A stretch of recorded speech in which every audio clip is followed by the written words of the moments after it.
Pierrick Bauchet, bonjour. Bonjour Cédric. Vous êtes directeur de la gestion au sein d'Innocap Gestion.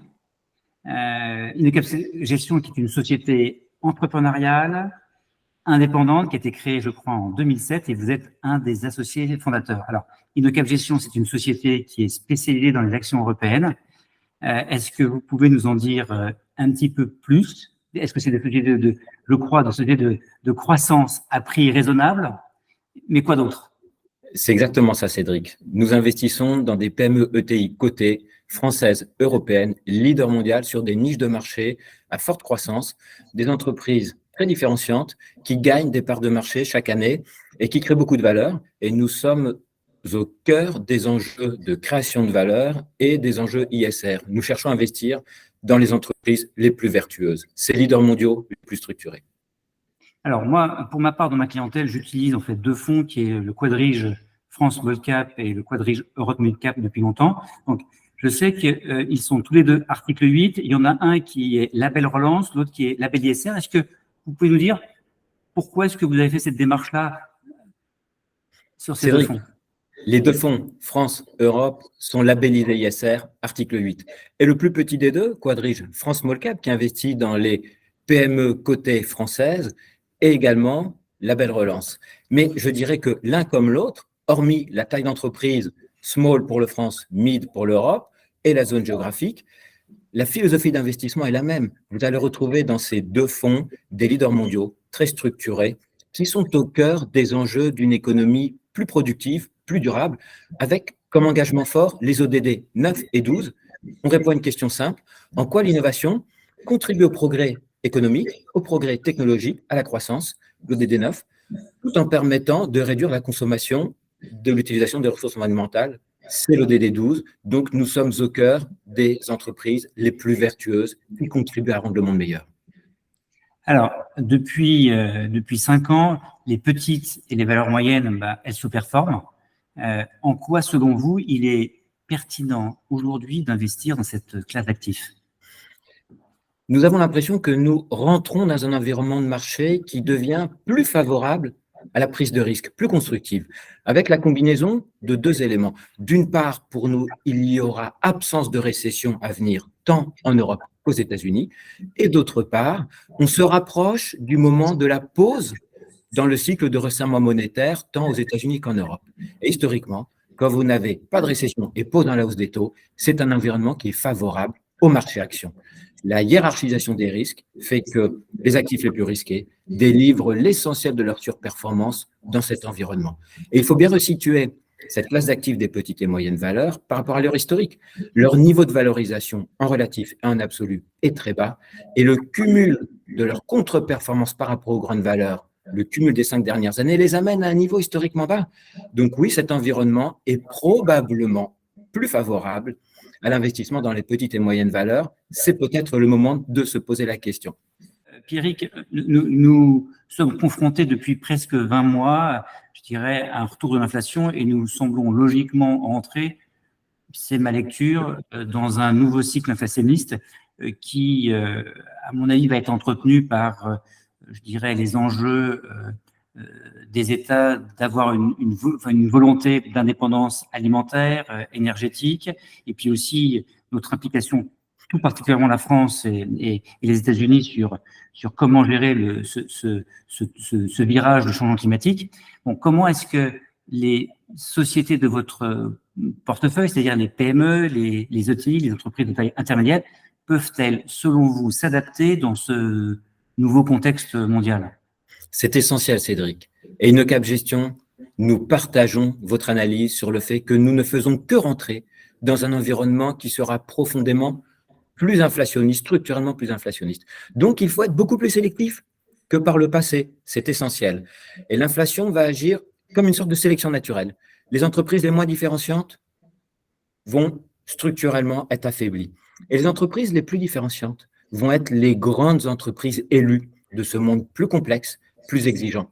Le monde se scinde, il y aura les gagnants et les perdants. C'est dur, mais c'est sain. Place à la gestion active. Alors, dans cet environnement plus compliqué, nous nous concentrons dans nos choix d'investissement, que ce soit les PME, que ce soit les ETI, que ce soit en France, que ce soit en Europe, sur 4 critères avant tout investissement. Le premier, c'est se concentrer sur la différenciation, qui provient majoritairement de l'innovation. N'investir que dans les entreprises dont l'innovation va apporter de la productivité à son client, dont l'innovation va permettre au client de reconstituer une partie de la rentabilité que l'inflation lui grignote.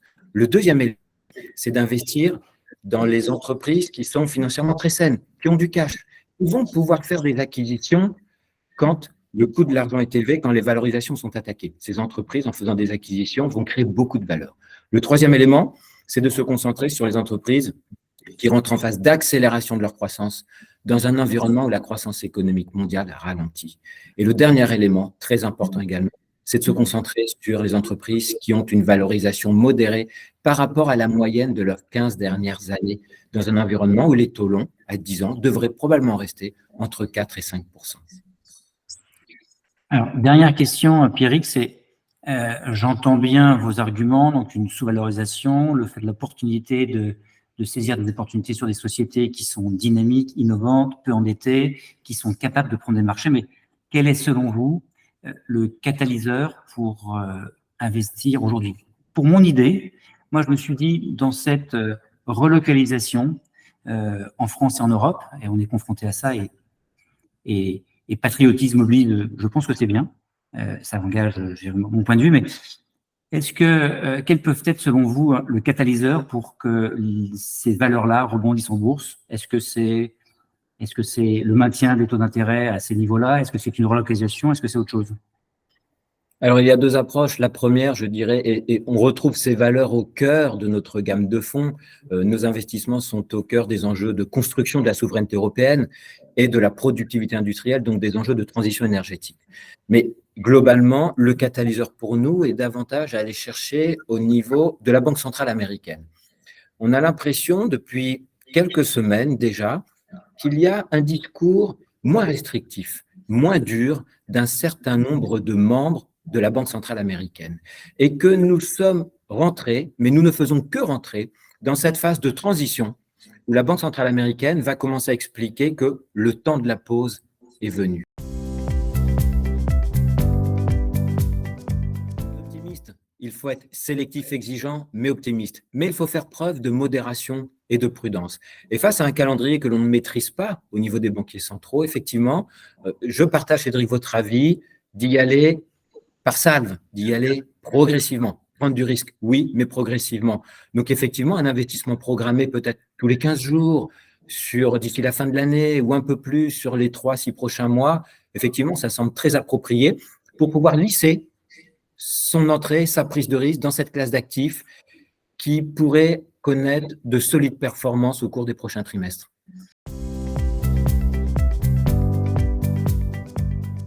Rendons cet échange vivant, Cédric, à travers un exemple. Je vous emmène à côté de Bordeaux, à Cestas, où Lectra a son siège social. Lectra est le numéro 1 mondial, ETI française numéro 1 mondial, des tables automatiques de découpe pour les matériaux souples, le cuir, le textile, les matériaux composites. Ces tables automatiques de découpe sont très utilisées dans le secteur de l'automobile et ces tables découpent 7 airbags sur 10 partout dans le monde. La technologie de Lectra, qui est une entreprise qui est très innovante, qui réalise un chiffre d'affaires d'environ 500 millions d'euros et qui dédie 10% de son chiffre d'affaires à la recherche et développement chaque année. C'est environ 50 millions d'euros. Ces tables automatiques de découpe permettent d'économiser 4% de matières premières à ses clients chaque année. 1% de matière, c'est 100 000 euros économisés. 4%, 400 000 euros. Cette table automatique de découpe coûte 350 000 euros. Nous sommes au cœur de la vertu de positionnement que nous cherchons.